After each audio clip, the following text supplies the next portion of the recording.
그땐 누가 알리오. 독립운동가 이석영 선생의 약전.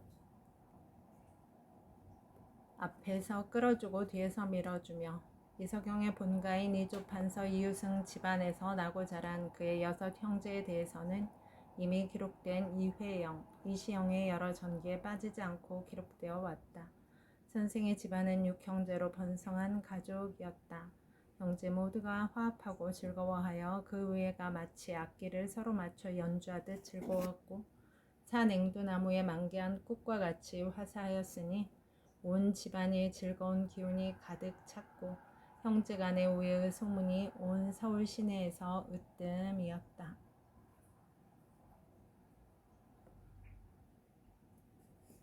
6 형제의 아래로 여동생 하나가 있었다. 나이가 들어 혼인했는데 신랑이 일찍 죽고 말았다. 당시는 가부개혁 이후여서 가부개혁에서 발표한 과부의 재가 허용 방침에 따라 법률로는 재혼에도 문제가 되지 않을 상황이었다. 그러나 가보년 이후 여러 개혁 조치에도 불구하고 사회문화적 변화는 그리 쉽게 이루어지지 않았다. 남편이 죽으면 아내는 수절해야 한다. 따라 죽는 것이 연례의 가장 아름다운 도리라는 예법과 맹신이 엄연했던 때였고 양반가에서는 불문율로 여기던 시절이었다. 6 형제는 의견을 모아 여동생을 친정으로 데리고 왔다. 그리고 얼마 후 여동생이 죽은 것으로 주위에 알리고 거짓 장례까지 치른 후 그 동생을 데려다가 다른 남자와 재혼을 시켰다. 이 소식을 들은 아버지 이유승은 딸이 살아있고 재혼해서 잘 살고 있다는 얘기를 듣고 크게 기뻐했다 한다. 이렇듯 6 형제의 우애는 든든했고 당시의 시대 상황에 비추어 보면 혁신적이고 진취적이었다.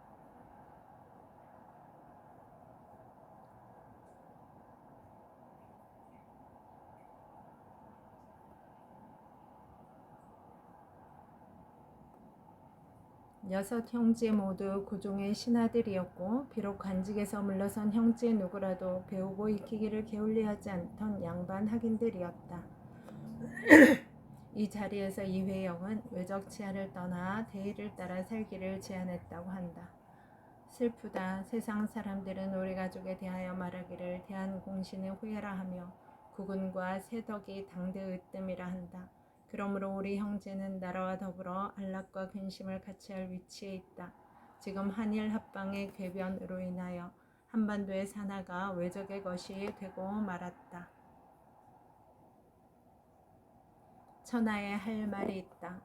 1933년 그 해는 이석영에게 처연한 삶의 마지막이었다. 당시 윤봉길 상해 거사 이전에는 이석영 집안의 친척들이 상해에 몰려 살았다. 조카들은 넉넉하지 않은 살림이지만 각기 전차 공사 매표원이라도 해서 월급을 받으면 얼마간 떼어서 이석영의 생활비로 보탰다고 한다. 하지만 윤봉길 의사 사이국 쾌거 이후 남자들은 모두 상해 밖으로 뿔뿔이 도피했다. 젊은 조카들은 독립운동에 이모저모에 참여해서 제각각 제 갈 길을 걷고 있었고 상해에 함께 있던 이시영은 항주로 옮긴 임시정부를 따라 그곳에 가 있었다. 친척들의 전차 공사 취직 자리도 끊어졌다. 이석영 노부부의 생활도 어려워졌다. 상해의 어느 골목 좁고 옹색한 방에 누운 이석영은 끼니를 걱정하는 늙은 아내 박씨 부인과 함께 뜨거웠던 한 삶을 곱씹어 돌아보았다. 맨주벌판 삼원보에서 동생 회영이 경성에서 체포되었다가 별일 없이 석방되었다는 낭보를 받고 급히 준비해서 강냉이밥 풍성히 차려놓고 이웃과 나눠 먹으며 지낸 환갑날 꽁꽁언 압록강을 건너오는 가족들을 기다리다 만나던 감격, 생부 생모의 임종을 지키던 밤, 밀려오는 열강들 틈새에서 개화와 혁신의 길을 찾던 관리로서 못이기던 날들, 만석군 양부와 함께 지낸 3년 그리고 이별하던 날, 양주에서 한양 사이 너른 들판에 엎드려 삶을 잊던 흰옷 입은 민초들의 모습, 6 형제의 의기 높게 나라 걱정과 개혁의 열정을 나누던 청년의 때, 먼저 간 믿음직했던 큰아들 규준, 자라서도 아이 같던 작은 아들 규서에 대한 추억이 주마등처럼 지나갔다. 뜨겁게 살아낸 한 생이었다. 그리고 해가 바뀌어 갑술년 새해 벽두 음력 1월 4일 이석영은 곡절많은 한 삶을 마쳤다. 그 자신 일생의 영화를 포기하고 아들들은 모두 독립운동이라는 커다란 역사의 수레바퀴에서 비명해가 절손이 된 이석영은 상해 프랑스 쪽의 한 허름한 집 다락방에서 쓸쓸하게 눈을 감았다. 역시 병고에 시달리고 있던 박씨 부인만이 곁을 지켰다.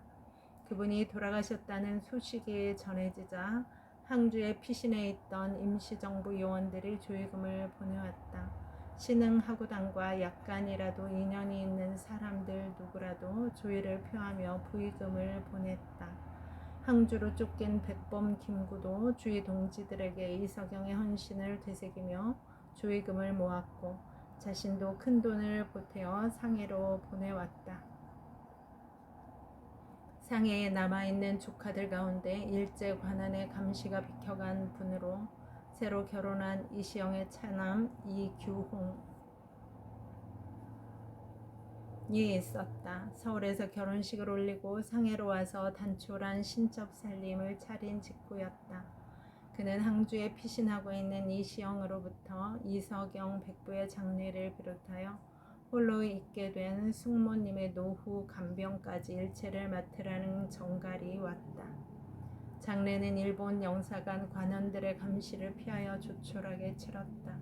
홍교로 공동묘지에 모셨고 박씨 부인까지 돌아가시면 합장하여 국내로 모실 수 있기를 기대한 임의 매장이었다. 뒤해 뒤 남편 이석영의 사망 이후 시조카 규홍의 도움으로 노년의 삶을 사셨던 박씨 부인이 뒤를 따라 눈을 감았다. 박씨 부인은 국내에서 만석군 집안의 안방마님이었다.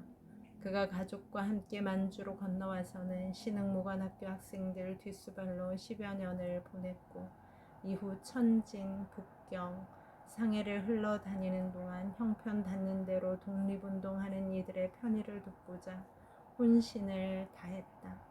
살림이 극에 달할 만큼 어려워졌을 때는 끼니를 구하러 이웃들의 가게, 시장, 두부 공장을 전전했다고 한다. 그리고 그 독립운동의 와중에 운동에 나선 두 아들을 모두 잃었고 기어이 남편 이석영을 앞세워 작별했다.